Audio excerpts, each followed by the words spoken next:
প্রাথমিক নিয়োগ দুর্নীতি মামলায় মুখ বন্ধ খামে বিচারপতি অমৃতা সিনহার এজলাসে রিপোর্ট জমা দিয়েছে সিবিআই এবং ইডি। দুই কেন্দ্রীয় তদন্তকারী সংস্থায় তাদের রিপোর্ট জমা দিয়েছে আজ মুখ বন্ধ খামে বিচারপতি অমৃতা সিনহার এজলাসে, এবং দুপক্ষের রিপোর্ট থেকে উঠে এসেছে একাধিক উল্লেখযোগ্য বিষয়।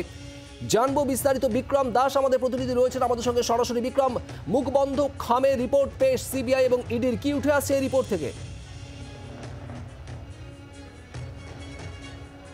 দেখো, প্রাথমিক শিক্ষক নিয়োগ দুর্নীতি মামলায় আজকে বিচারপতি অমৃতা সিনহার বেঞ্চে হিয়ারিং ছিল, যেখানে এনফোর্সমেন্ট ডিরেক্টরেট এবং সিবিআইয়ের তরফ থেকে আলাদাভাবে ডিটেল মুখবন্ধী রিপোর্ট দেওয়া হয়েছে। যেখানে প্রথমেই কিন্তু এনফোর্সমেন্ট ডিরেক্টরেটের তরফ থেকে যখন এই রিপোর্ট সাবমিট করা হয়, তখন তাদের আইনজীবী যেটা সাবমিট করছেন অত্যন্ত গুরুত্বপূর্ণভাবে, যে লিপস অ্যান্ড বাউন্ড সংস্থার 8টি প্রপার্টি যার আনুমানিক মূল্য 7.5 কোটি টাকা, সেই 8টি প্রপার্টি তারা অ্যাটাচমেন্ট করেছেন, এমনটাই কিন্তু এনফোর্সমেন্ট ডিরেক্টরেটের তরফ থেকে আদালতে দাবি করা হয়েছে। পাশাপাশি আদালতে ইডির তরফ থেকে দাবি করা হয় যে এই সংস্থায় বা এই প্রপার্টিগুলোতে কিন্তু প্রসিডস অফ ক্রাইম গিয়ে পৌঁছেছে, অর্থাৎ দুর্নীতির যে টাকা, সেই দুর্নীতির টাকা গিয়ে পৌঁছেছে। আমার সঙ্গে রয়েছেন যিনি কোর্টরুমের মধ্যে উপস্থিত ছিলেন, ফিরদৌস বাবু, তার সঙ্গে আমি কথা বলবো সরাসরি।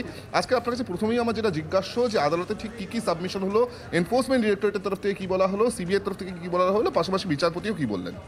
আজকে সিবিআইয়ের তরফ থেকে রিপোর্ট প্রথমে দাখিল করা হয় এবং সিবিআই মূলত এই রিপোর্টের যেগুলো মূল দ্রষ্টব্য বিষয় সেগুলো আদালতের সামনে তারা রাখেন।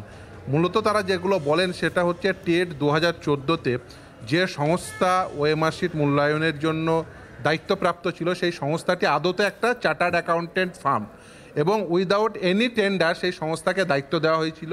এবং তারা এই যে ওএমআর শিটটা মূল্যায়নের জন্য তারা যে স্ক্যান কপি রাখেন, সেই স্ক্যান কপিটি এডিটেবল কপি, অর্থাৎ যে কোনো সময় নাম্বার পরিবর্তন করে দেওয়া যাবে।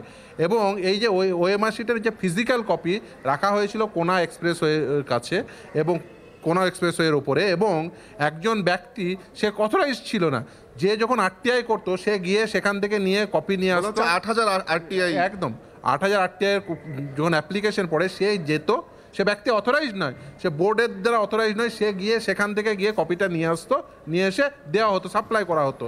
শুধু তাই নয়, এটা অত্যন্ত গুরুত্বপূর্ণ, এই যে ডিসপোজ করা হলো এই যে ওএমআর শিটের ফিজিক্যাল কপি, সেক্ষেত্রেও বেআইনি কাজকর্ম হয়েছে। এবং সবথেকে গুরুত্বপূর্ণ যে কথা আজকে সিবিআইয়ের পক্ষ থেকে জানানো হয়েছে, যে তদন্ত চলছে, তারা ইতিমধ্যে তদন্ত করেছে বেশ কিছু প্রিমিসেসে, বেশ কিছুজন ব্যক্তির প্রিমিসেসে, যেমন মহিদুল আনসারি, জাফিকুল ইসলাম, সজল কর, দেবরাজ চক্রবর্তী, বাপ্পাদিত্য দাশগুপ্ত, সৌরভ ঘোষ, এদের প্রিমিসেসে তারা এখনো পর্যন্ত তারা তদন্ত চালিয়েছে, এখনো তদন্ত চলছে।